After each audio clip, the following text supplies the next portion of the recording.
صلوات محمدی.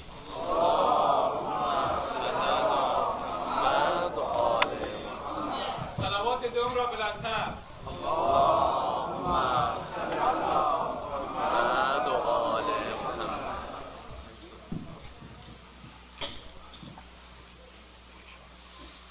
بسم الله الرحمن الرحيم. الحمد لله رب العالمين، والصلاة والسلام على أشرف الأنبياء والمرسلين، رحمة للعالمين، أبي القاسم محمد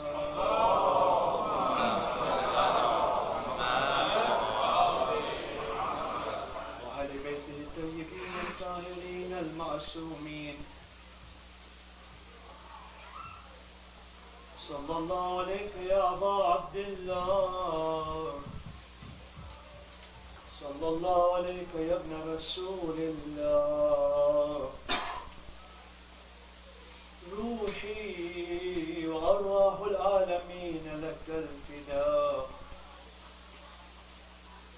يا غريب يا مظلوم يا شهيد بأرض كربلاء. ثم السلام عليكم يا أهل رضاء الحسين مظلوم، جميع رحمة الله وبركاته. أما بعد، فقد قال الله تعالى في كتابه الحكيم وأصدق الصادقين. بسم الله الرحمن الرحيم. ذكرهم بأيام الله إن في ذلك لآيات صبار شكور. صلوات اللهم صل على محمد.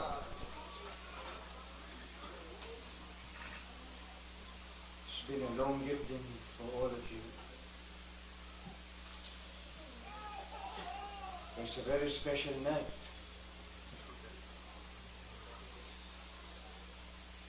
It was extremely encouraging and also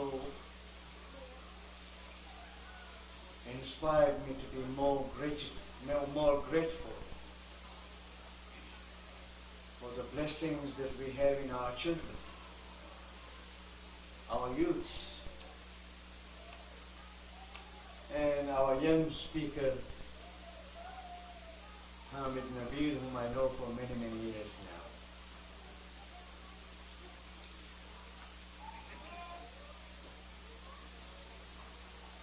Remembering history has been connected in the Quran with the important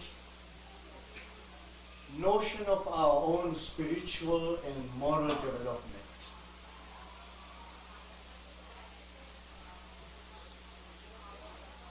All world calendars are searching for a day when they can create a national culture of remembrance. In the history of the United States of America also, there are so many days that are noted for some events in history. Of course, the history of those who are in power.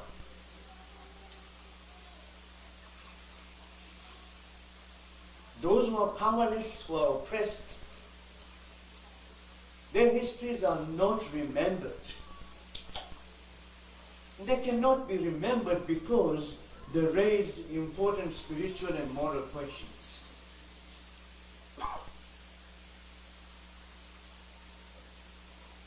You might talk about the Constitution of the United States of America,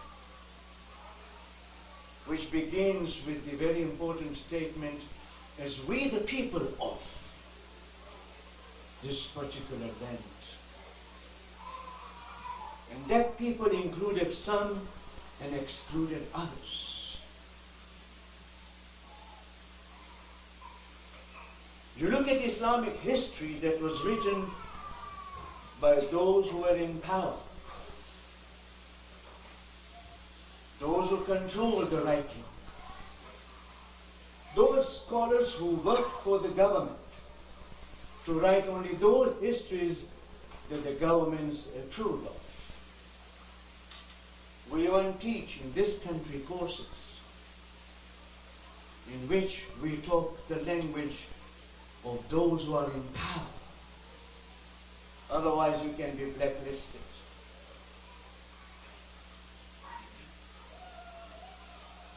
It's a big test for humanity to be able to remember things that are so important for our own spiritual and moral development.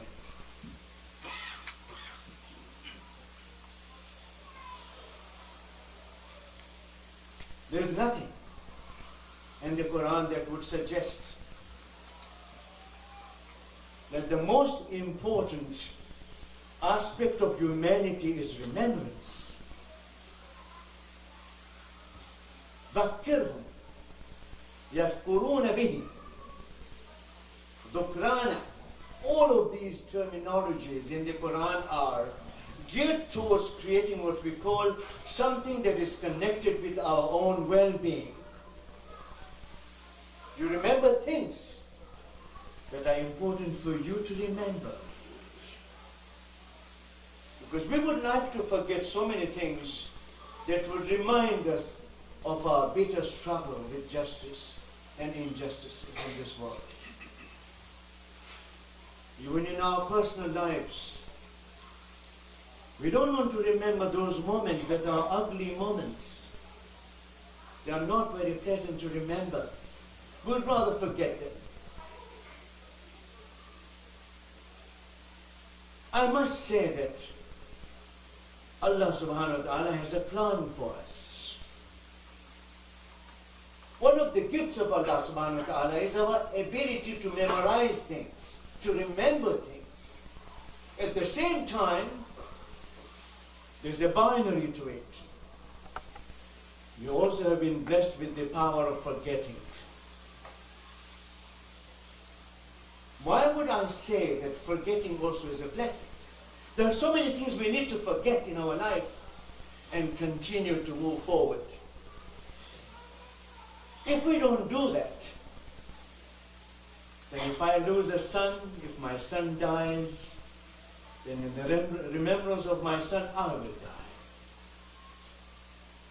If I have lost my brother, in the remembrance of my brother, I will die.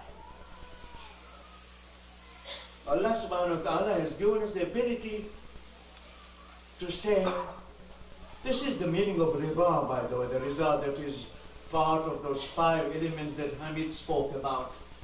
The science of the iman, the science of, faith in God. Rida is this contentment. It's a good quality. We need to forget something and we need to remember some things.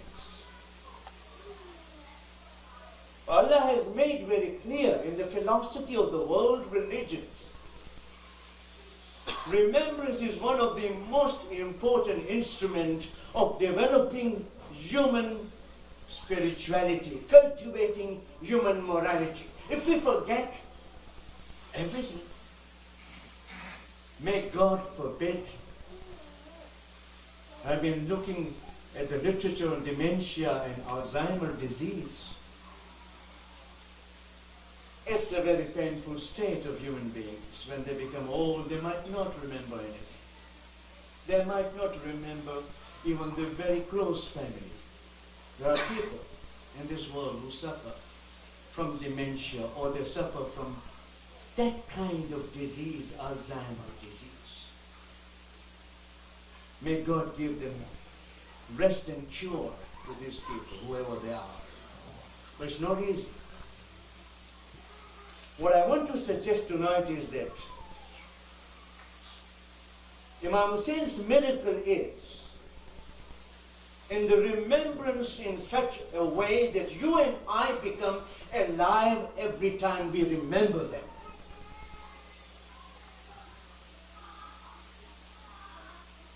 We have ritualized the remembrance, and many of us criticize the rituals.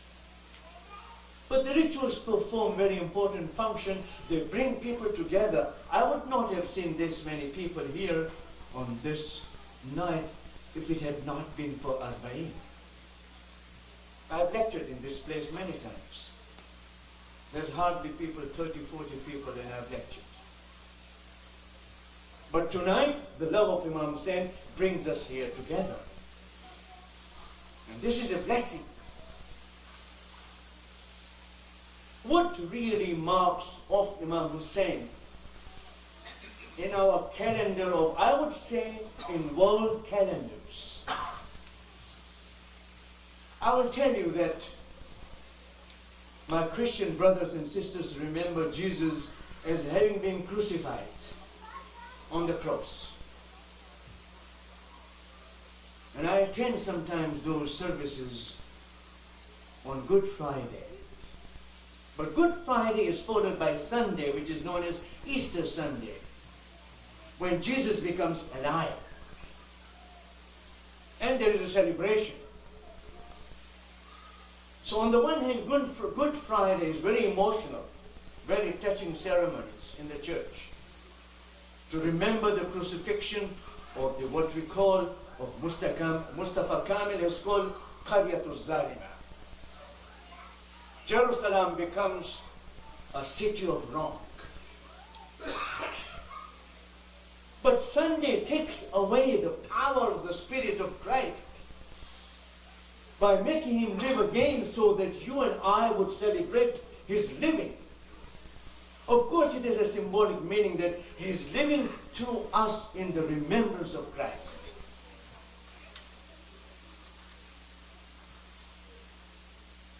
I want to draw your attention to the parallel.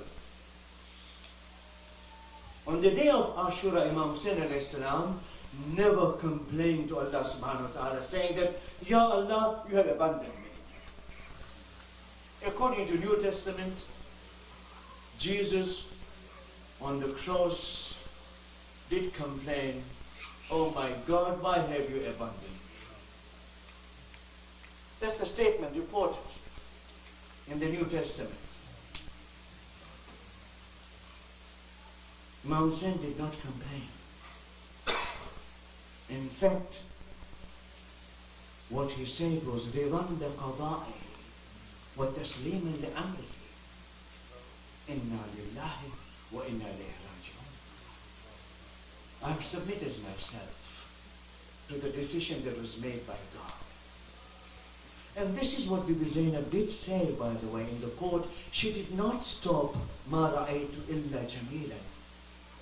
She continued saying that what Allah wrote for my brother and for all those whom you killed, they went to be killed.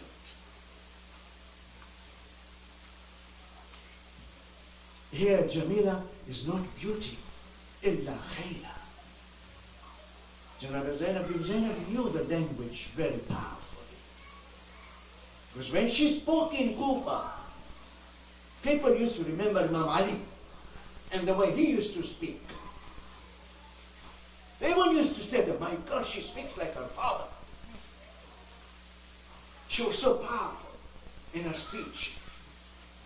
مَا رَأَيْتُ إِلَّا خَيْرًا مِنَ اللَّهِ تَعَالَى.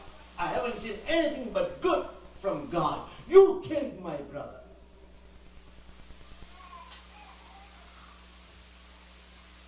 God did not kill him. You and I remember, Imam Hussain. I think this is what I want to point to, is that we are all grateful to one woman, Bibi Zainab. If she had not tried, if she had not done everything possible to keep the memory alive, you and I would have forgotten it. She did not miss a single chance up to the time of Aarbaeen of Imam Hussain alayhi salam. From the time Imam Hussain was killed, he became the shaheed. Zainab salamullah alayha with Imam Zain al-Abidin together, they held the community in unity. There were children in Karbala, there were 52 children Can you imagine the children, the number of children? History is telling us there were 52 children in Karbala. Some of them were killed, some of them were crushed on the Ashura day. Some of them were so much frightened, they ran away.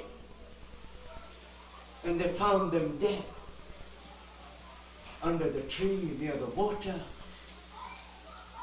This is what history is telling us. Tabari has preserved one of the most authentic pictures of Karbala. And Tabari is a Sunni historian. I'm not talking about the Shia historian. I'm talking about Tabari. I'm talking about Abu al-Fida. I'm talking about Balaburi. I'm talking about Ibn Athir. These are the great historians the Islamic civilization produced. When it came to Karbala, they could not ignore it. Although they were told by the government at that time to forget it, because they were afraid. Why do you think Imam Ghazali, of all the respect that I give him, he issued a fatwa that Hassan and Hussein should not be remembered in the mosque?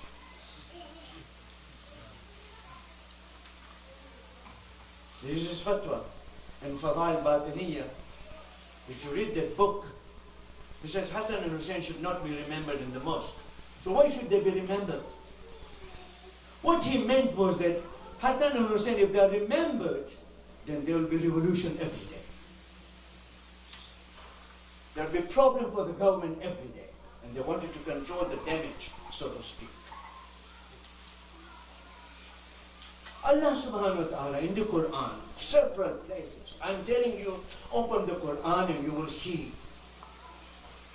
One of the things that the Quran has not forgotten is the wrongdoing of the people.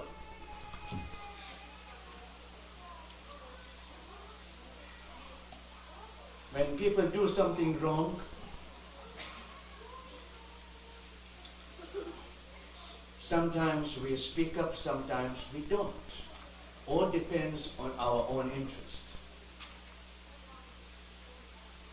When injustices happen in front of us, Allama Tabatabai is correct.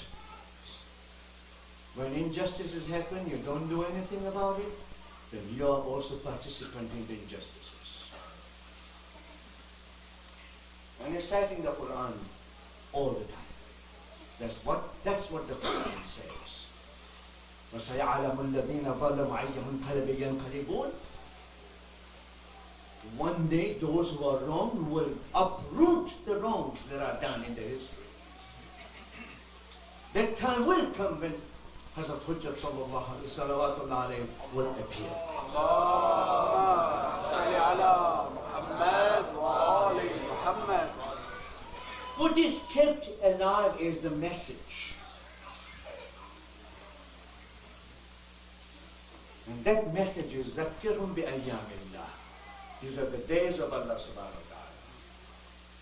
The days when the wrong and the good fight. The days when justice and injustices fight.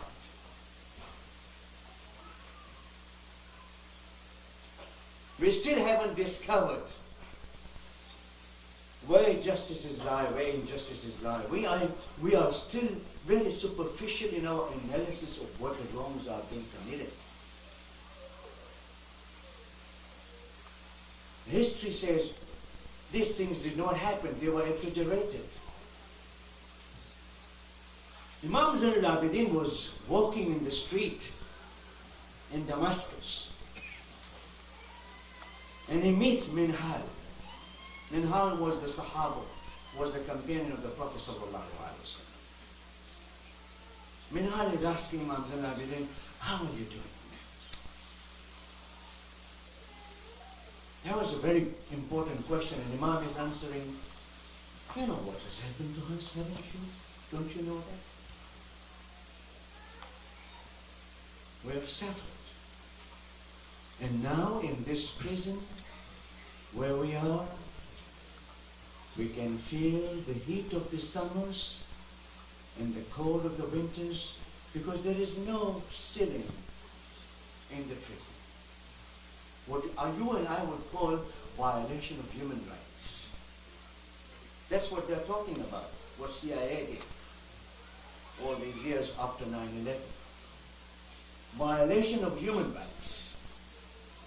Even if you are wrong, you have certain rights. And those rights are protected by the law. In the law of Allah subhanahu wa ta'ala also, there is a protection for those who are taken prisoners. The Prophet sallallahu alaihi wasallam, in his battlefield, in his battles that he undertook, he wrote down the code of behavior of the soldiers, of the commanders. Women and children were not to be touched in any battle. In the Prophet's system, it was very clear. That's why in the 1960s, 1950s, when they were working in Geneva on the human rights of the soldiers, combatants, they couldn't believe when they saw what Islam had said. Because we were represented by Professor Majid Khadouri, an Iraqi Christian. He was there representing Islamic views about the combatants and non-combatants. And he made it clear in his interviews and in his speeches that the Prophet laid down rules. The children should not be touched when the battle is going on. Women should not be touched. Older people should not be touched. No fruit trees should be destroyed. No cities should be destroyed. These were the rules set by the Prophet. Geneva Convention, they were surprised to see that Islam has these laws coming back to the Prophet Muhammad. In other words, there was an understanding that every human person is to be respected because human person has a dignity and honor. Look at what has happened today. You look at ISIS. You hear about ISIS, you're talking about Islamic State. My Sunni brothers and sisters used to tell me that, don't you think the Shias are exaggerating of the wrongs committed against the Ahlul Bayt? And today what they are doing is much worse, by the way. What the history is recording, what the videos are recording, what the television is showing us is much worse. Children are not spared. Women are not spared. Those who disagree with them, with the ISIS, are not spared. What is Islam then? If we don't keep alive the wrongs committed against peoples in this community, if we don't face that reality, how are we going to recognize the victim? Because part of the justice in Islam is restorative justice. When I do something wrong to you, I am supposed to restore not only your dignity, but all the damage that's done to you. I speak ill of you. I speak bad of you. I blame you, accuse you of something I have not done. You have not done. Am I to be spared? Absolutely not. Absolutely not. Therefore, Bibi Zainab had to speak up. You and I are surprised when the women give lectures. Imagine if Bibi Zainab had not spoken up. So it was not only Zainab only. Sachedina bint al-Hussein also was a spokesperson. She used to speak up. Fatima Kubra was also the one who gave lectures, who spoke up when the wrongs were. In other words, women were participants. Without the women's participation, you and I would have never known what happened and how did it happen, because they were the ones. Imam Aarbaeen was not in a condition to fight all the battles himself.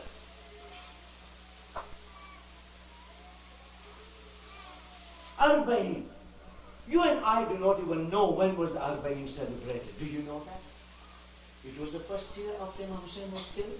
Imam Hussein was killed on the 10th of Muharram. And this is 20th of Safar.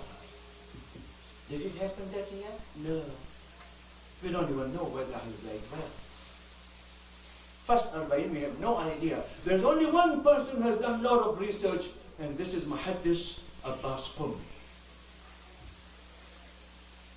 Abbas Qurmi was a great scholar.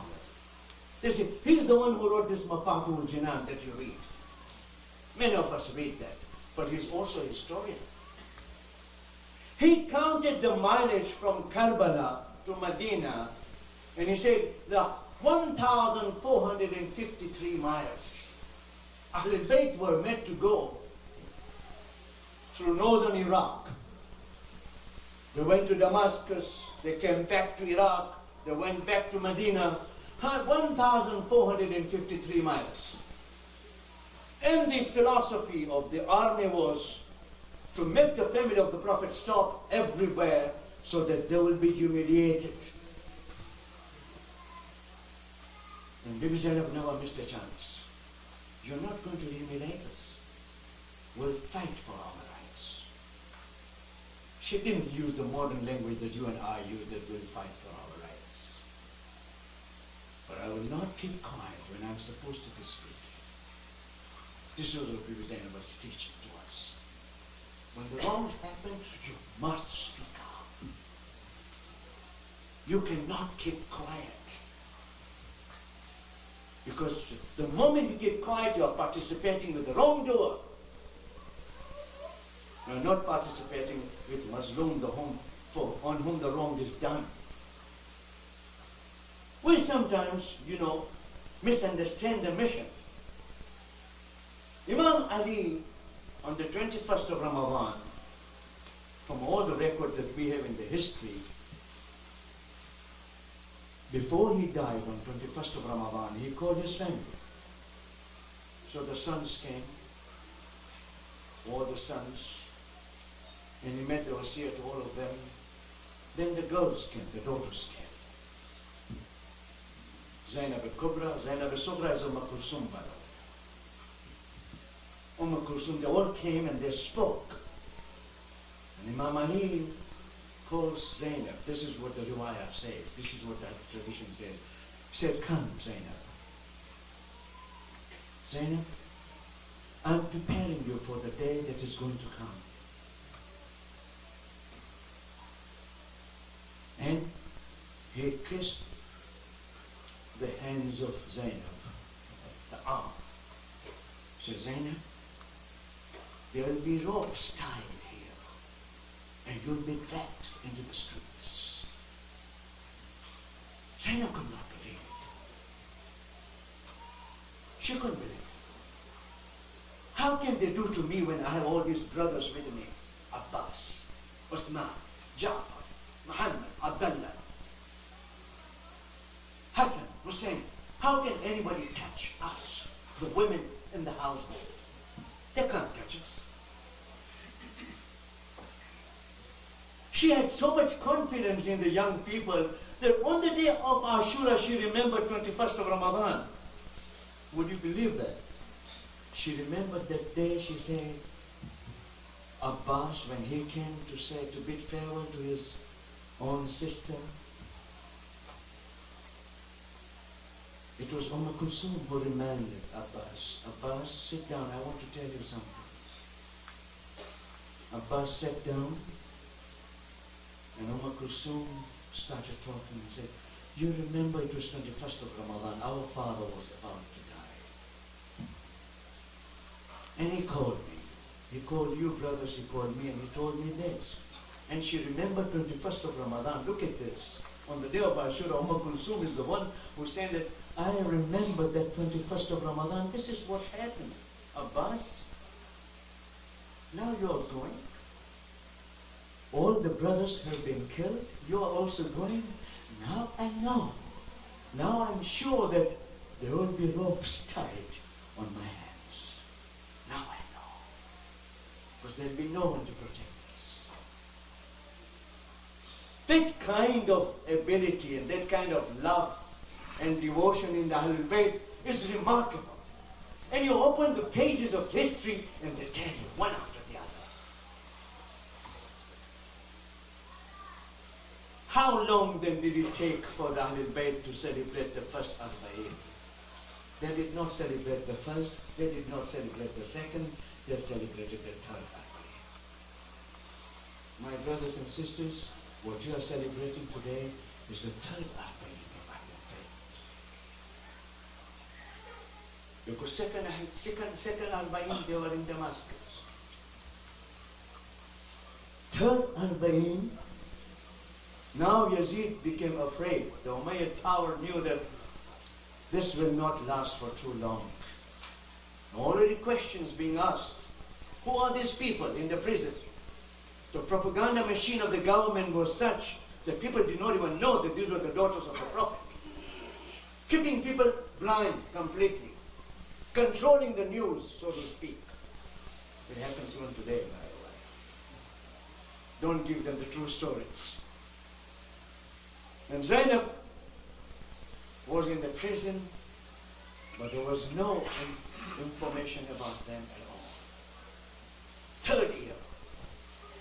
During these 10 days, Yazid calls Imam Zainul Abidin, Ali, I want to see you in the court.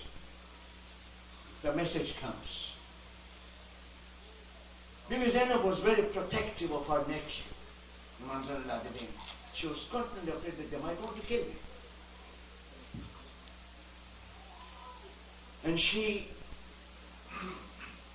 looked at him and said, are you going? He said, yes, I am going. Yazid wants to talk to me. He was still in his chains. They put chains in his hands, in his feet, in his neck. He was still with his chains, by the way.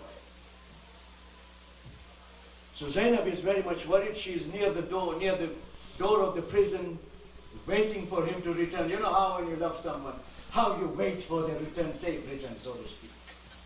He goes, and Yazid talks to him and says, I have decided to let you go now. You have a choice. You can remain here if you want, or you can go back to Medina if you want. But before he did that, he asked the blacksmith to come and cut his chains. In other words, he set him free.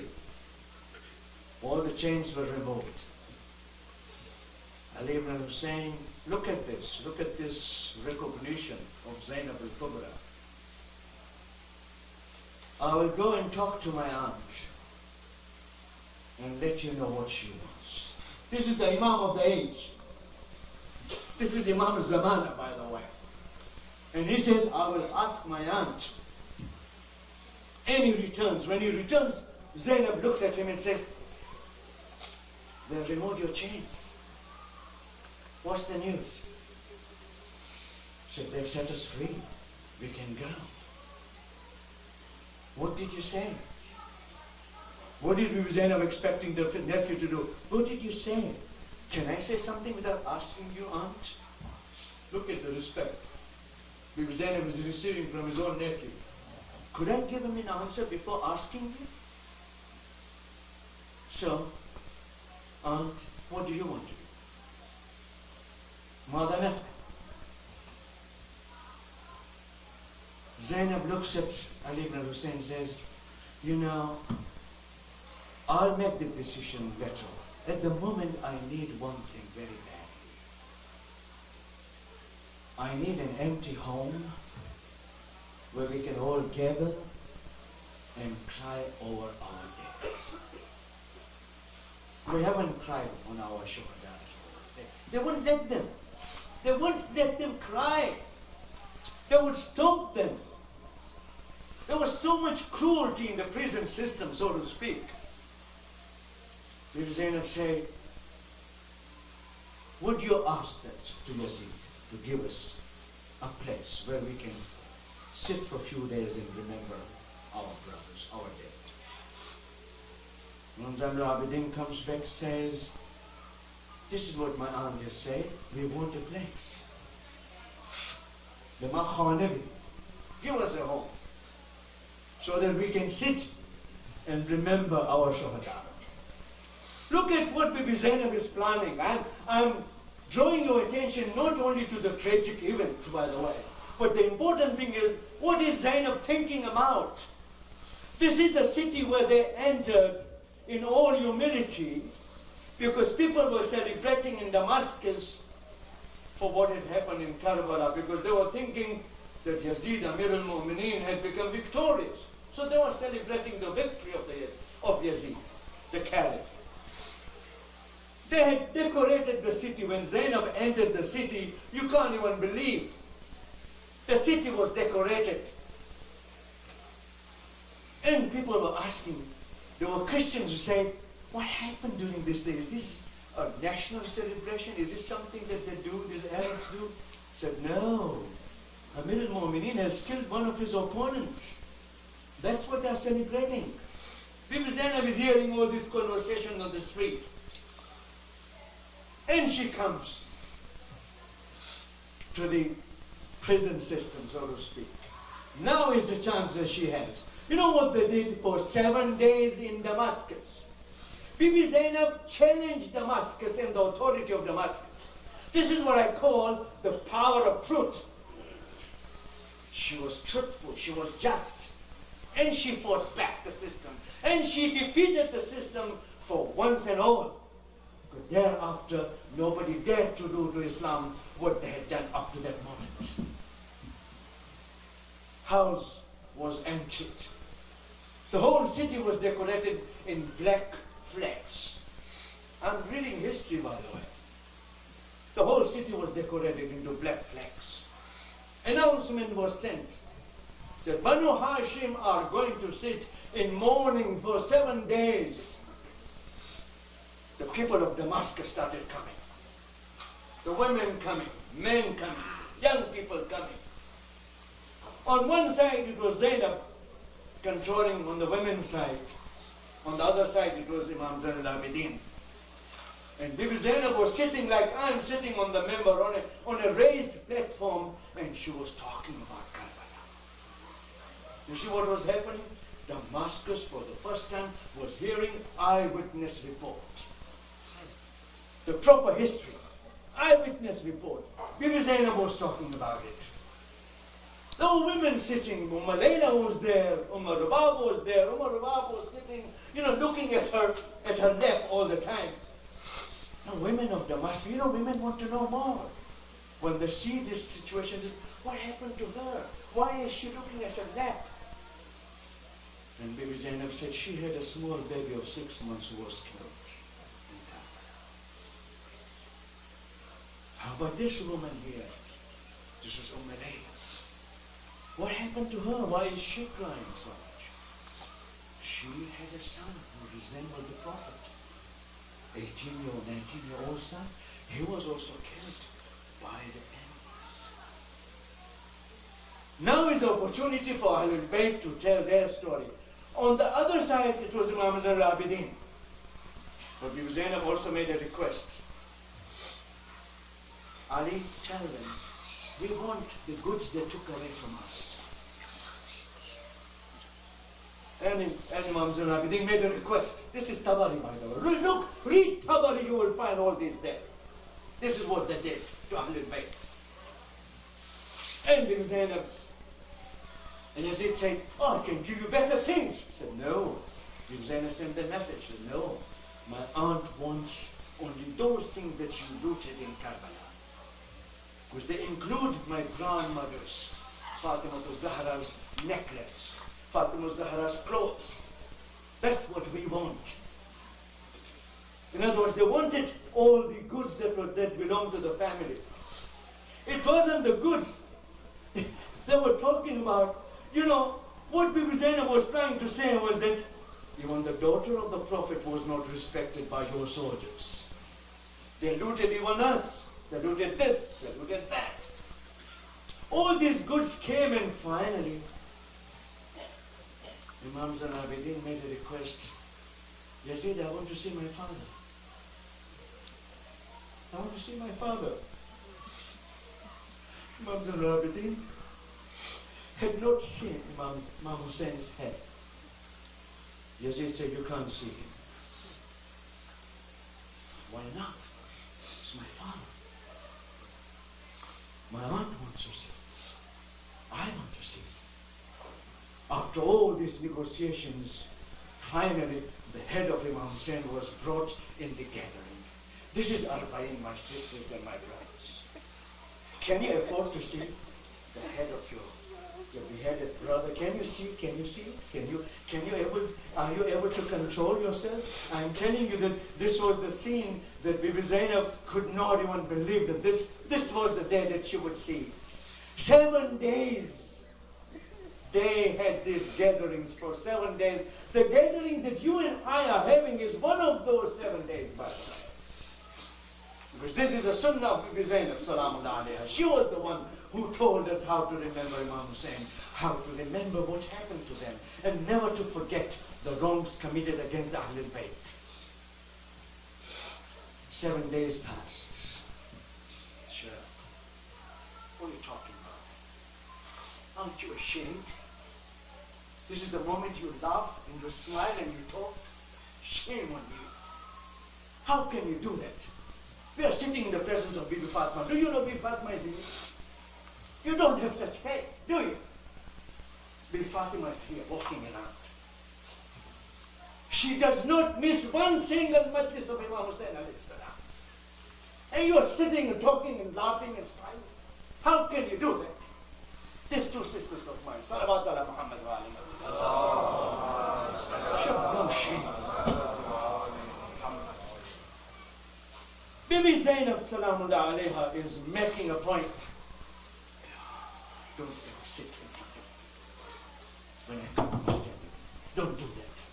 It's an insult to Bibi Fatima, insult to me, the speaker. Don't you know the rules? When you don't like, you just walk out. You don't sit and disturb your speaker. 7 days were over. Imam Aarbaeen came and said, Aunt, we should die. They are telling us we could live here. We can go to Medina if we want to go back. Said, yes, we want to go to Medina, but would you tell them to take us via Karbala? We want to go and do the ziyarah of our brother. This is why you hear about on the Aarbaeen day, they came to Karbala first. I'm not going to give you all the details. I just want to tell you that this ziyarah of Imam Hussein alayhi salam is also the sunnah of the lady Hazrat Zainab salamullah alayha. She's not. I want to go and see my brothers.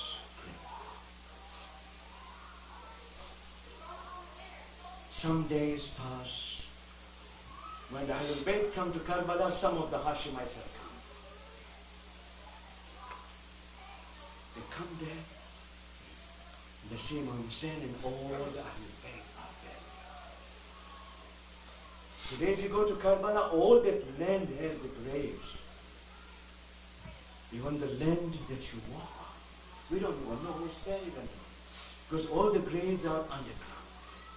They're not on the top. What you see, Desiree, is not the grave. The grave is down. It is inside out.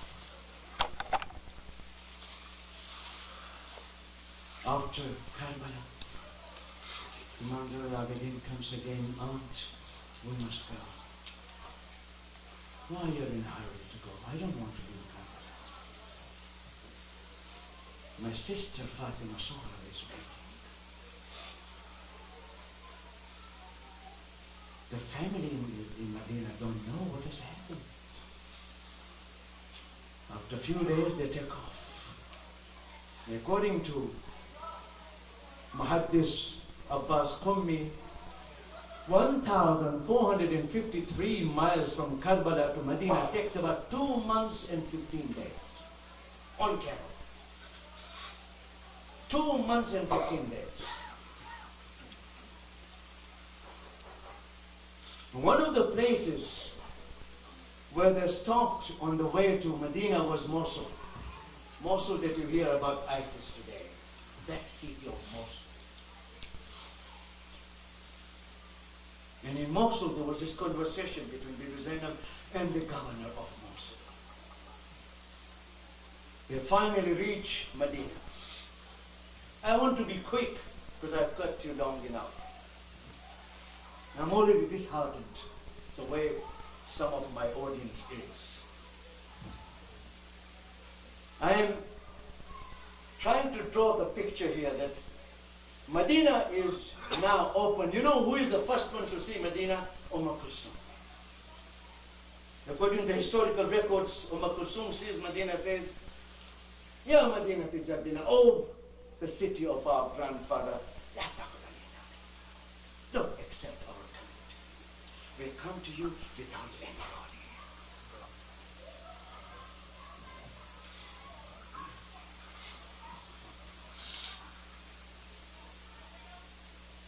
Imam Zul-Abidin calls Bashir bin Jazlan. Bashir is the commander of the caravan. Says, Bashir, you have a good voice. And your father was a poet. Why don't you go and tell the people of Medina that we have come back? They encamped outside Medina. They sat in the camp. And Bashir went to the city and announced in the way. He went to the mosque of the Prophet sallallahu alaihi wasallam. In the mosque he announced, he said, O people of Medina, Medina is no more worthy of living. The grandson of the Prophet has been killed in Karbala, and the family is outside waiting for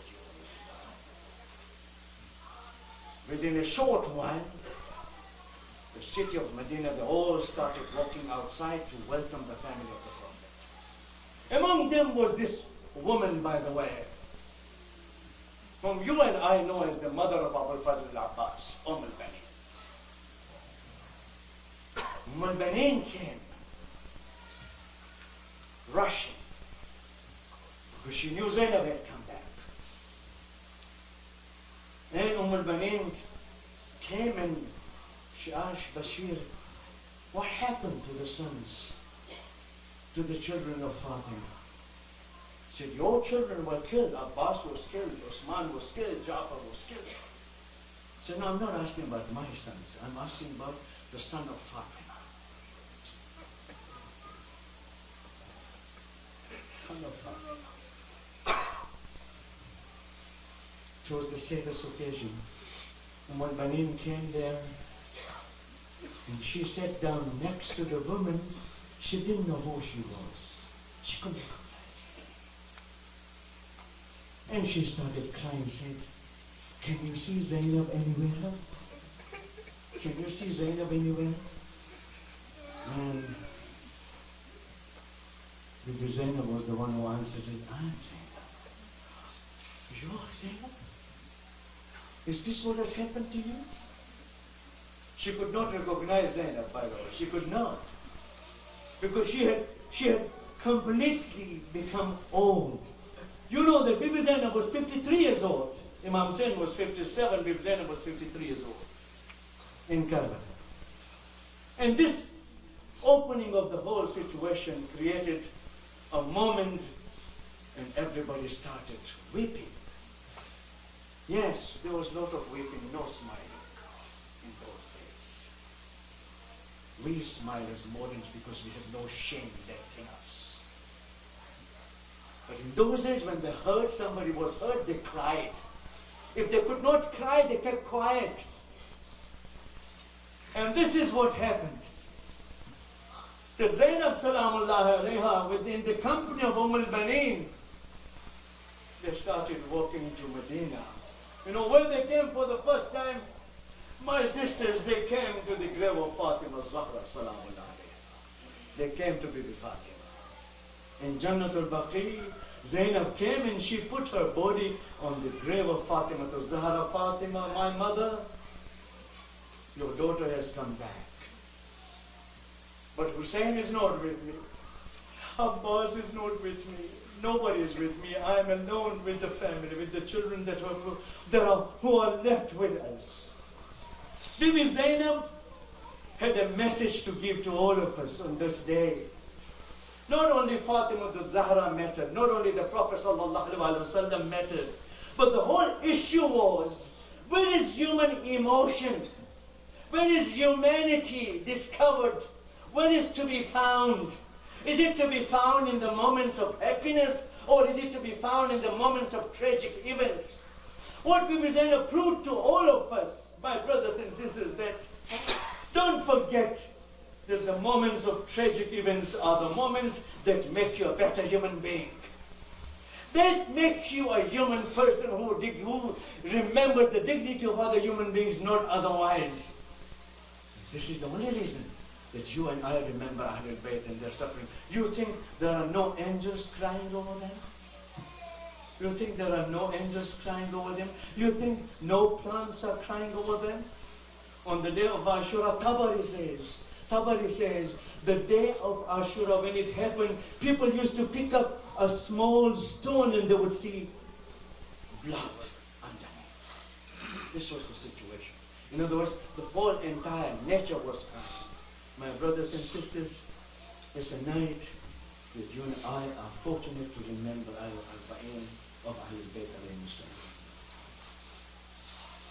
This is also the time when the du'as are accepted. Yes. This is the time when your heart is bleeding, when Fatima is telling Aameen to your du'as. Let us read all together so that we also present our petitions to Allah subhanahu wa ta'ala. Bismillahir Rahmanir Rahim. Amman yujib wal mustarra idha qada wa yakshifu as-su'. All together. Amman yujib wal mustarra idha qada wa yakshifu as-su'. Amman yujib wal mustarra idha qada wa yakshifu as-su'.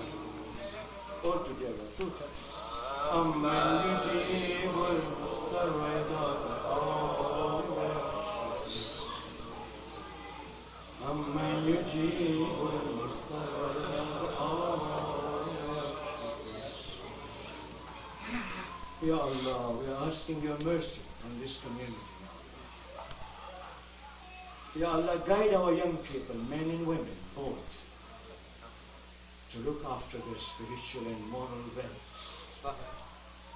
Ya Allah, guide them to the right path so that they can find the path that they have lost, the path of Ahlul Bayt alayhi salam. Ya Allah, this path is very difficult, and I know it, I've gone through it. I am 72 years old. I am no 17-year-old. I've gone through the paths, being tested all the time, and Allah subhanahu wa ta'ala keeps on testing me all the time. Ya Allah, there are so many sick people among us. Give them cure and give them a way of getting better, Ya Allah. There are so many people who need work, who need jobs, who need rizq. Ya Allah, provide them with the rizq. Those who are searching for education, give them, Ya Allah, proper knowledge. Not only degrees that are false otherwise. Ya Allah, we are praying to you especially for our Aarbaeen, a man who has stood out as an exemplar, who has stood out as the one who has firm roots in the wilayah of Ahlul Bayt alayhi salam. May Allah give him all the facilities and all the abilities to continue to do good for this community that is gathered here. Allahumma ighfir lana warhamna wa tub alayna innaka anta at-tawwab ar-rahim. Ya Allah,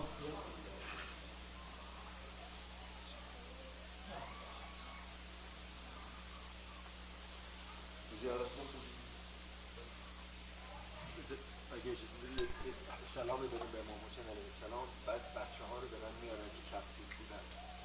السلام علیک یا ابا عبدالله و علی الارواح التي حملت بفدائك علیک منی سلام الله ابدا ما بقیت وبقي الليل والنهار ولا جعله الله آخر العهد مني لزيارتكم. السلام على الحسين وعلى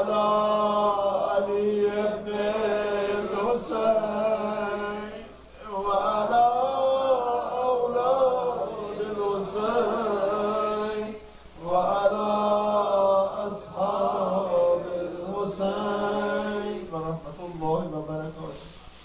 Our dear brother, our dear Sachedina, you brought us to Karbala, you took us to the Shah, you took us to Kufa, and we saw the problems. At the same time, our beautiful children, they want to go ahead and introduce the history that you have said in their sort of ways, inshallah ta'ala, as they will be coming through this room, and then they will say that this is how 150 some people, that they were all children, they were actually taken as a captives, and they call them all the victory of Yazid, and today the same thing as they are talking about these brothers and sisters that are in jail today as the rebels.